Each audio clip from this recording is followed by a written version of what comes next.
Think about every Super Bowl you have ever watched. Think about the voice that opened the broadcast, the voice that set the scene, welcomed you to the game, and carried you through 4 hours of the biggest night in American sports. For most of us, for most of our lives, that voice belonged to a white man. Then on January 28th, 2001, that changed. A man named Greg Gumbel sat down in the broadcast booth in Tampa, opened his notes, looked into the camera, and became the first black man in American history to call play by play for a major sports championship. He didn't make a speech about it, he didn't ask for recognition. He just did his job, the way he had been doing it for 30 years, and let the moment speak for itself. This is his story, and if you've never heard it told the right way, you're in exactly the right place. Greg Gumbel was born on May 3rd, 1946, in New Orleans, Louisiana. His father, Richard, was a probate court judge, his mother, Rhea, kept the household together, and the family eventually settled on the south side of Chicago in the Hyde Park neighborhood. Greg grew up Catholic, attended De La Salle Institute, and came of age in a household where discipline and doing things the right way were not suggestions. He earned a degree in English in 1967 and played on the baseball team. His senior year, he hit 378 and won team MVP. He thought seriously about becoming a teacher. Instead, after graduation, he drifted through sales jobs in Chicago and eventually landed in Detroit, where he was selling hospital supplies for a living. That's where Greg Gumbel was in 1972, a black man in his mid 20s, far from anything resembling a broadcasting career selling medical equipment in Detroit, trying to figure out what came next. Then his father had a heart attack and died outside his court chambers. Greg was 25 years old. He has talked about that loss for decades, and the thing that stayed with him most was that his father never got to see what he and his younger brother Bryant would eventually become. That regret never fully left him. His brother Bryant was already making moves in television, working as a sportscaster at KNBC in Los Angeles. In 1973, Bryant called Greg and mentioned that WMAQ TV in Chicago was looking for a sports announcer and holding auditions. Greg had never worked in broadcasting a day in his life. He went anyway, auditioned, and got the job. He packed up Detroit, moved to Chicago, and a 50-year career began not with a scholarship or a big break or someone powerful opening a door, but with a phone call from his little brother and the nerve to walk into a room and try.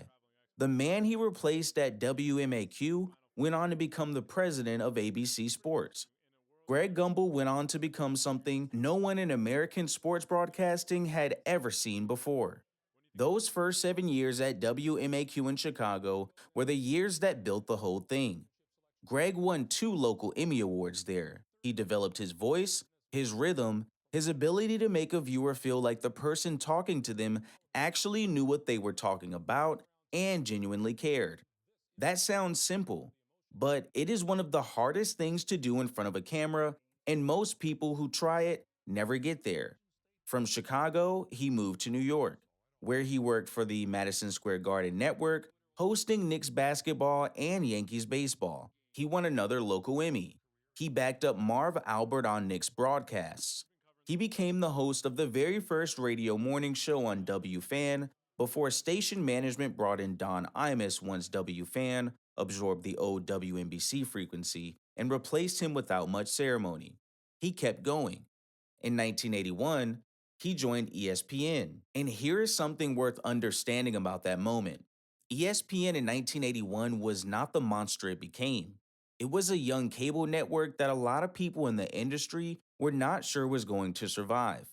Greg walked in and gave it credibility. He anchored SportsCenter, called early NBA games, and former ESPN executive Steve Bornstein were genuinely foundational to what the network became in those early years.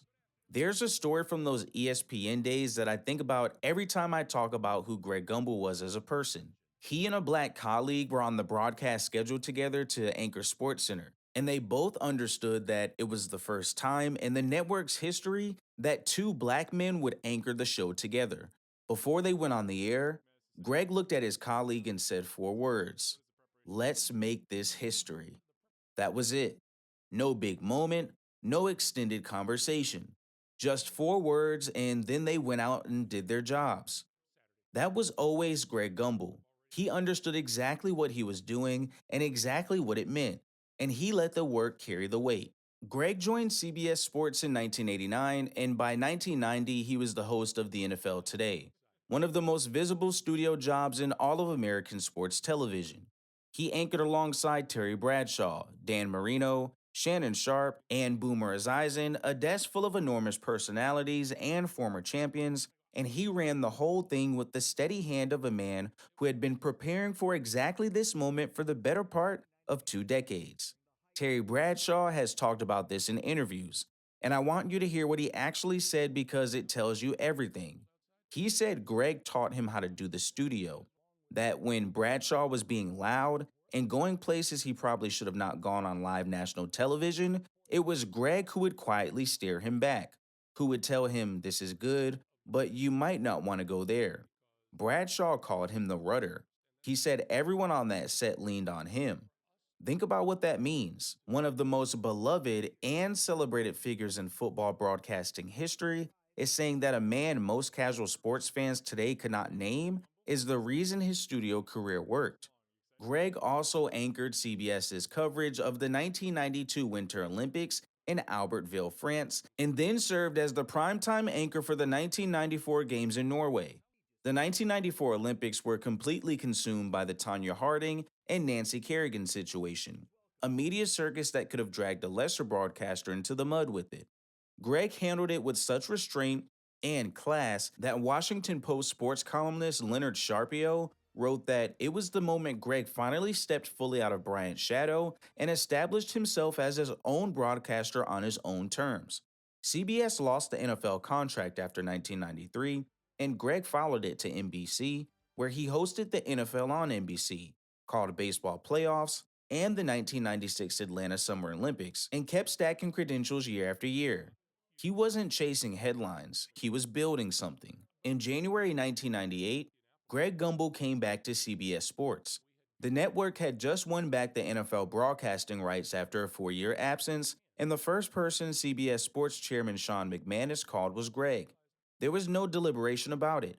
McManus said later that Greg was number one on his list from the start. He paired him with Phil Simms as his color analyst, and for 6 seasons, they were the lead NFL announcing team on the network. Alongside the NFL work, Greg also took over as studio host for CBS's college basketball coverage, including March Madness and the NCAA tournament. He held that chair for 25 straight years from 1998 through 2023. For anyone who grew up watching college basketball in that era, Greg Gumbel's face on Selection Sunday was as familiar as comforting as anything in sports television. Clark Kellogg sat beside him at the desk for nearly the whole run and called him his hero and his best friend. Seth Davis said exactly the same thing. These were not colleagues saying kind things at a funeral, these were men who had genuinely loved him. Tampa Stadium, January 28, 2001. Super Bowl 35. Baltimore Ravens against the New York Giants. The game itself was not much of a contest. The Ravens had one of the most dominant defenses in NFL history that season. Ray Lewis was everywhere, the Giants could not move the ball.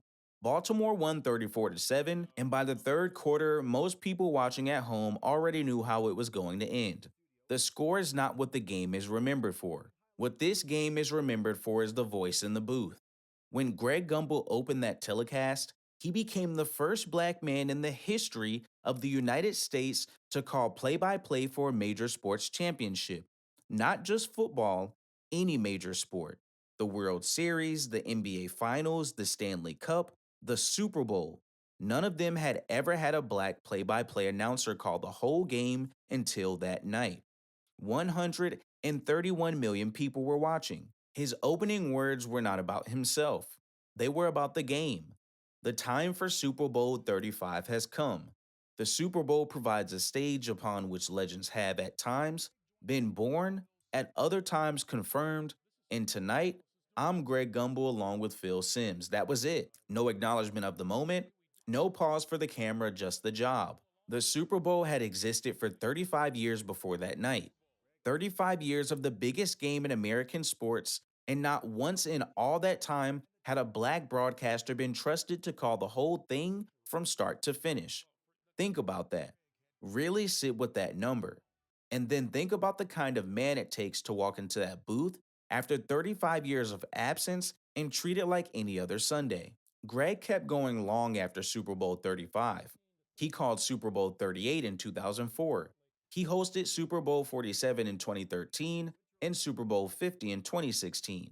In January of 2013, he was in the booth when Joe Flacco launched a desperation heave from his own 30-yard line in the final minute of a divisional playoff against the Denver Broncos, and Jacoby Jones ran under it in the end zone for a 70-yard touchdown that tied the game and sent Baltimore to the AFC Championship. Greg's voice broke open in that moment. He just yelled, "Caught," with the kind of surprise and delight that you can't fake. And it became one of the most purely human calls of his entire career. He celebrated 50 years in broadcasting in 2022, which is a number that is almost impossible to wrap your head around. 50 years. He signed an extension with CBS the following year to keep hosting college basketball while stepping back from NFL work. In March of 2024, he missed the NCAA tournament for the first time since 1997. CBS said it was family health issues. The people who knew him understood something more serious was happening, but he kept the details to himself, the same way he had always kept the things that mattered most close to the chest. On December 27, 2024, Greg Gumbel passed away at age 78 in Davie, Florida. His wife Marcy and his daughter Michelle released a statement saying he passed peacefully, surrounded by love after a courageous battle with cancer.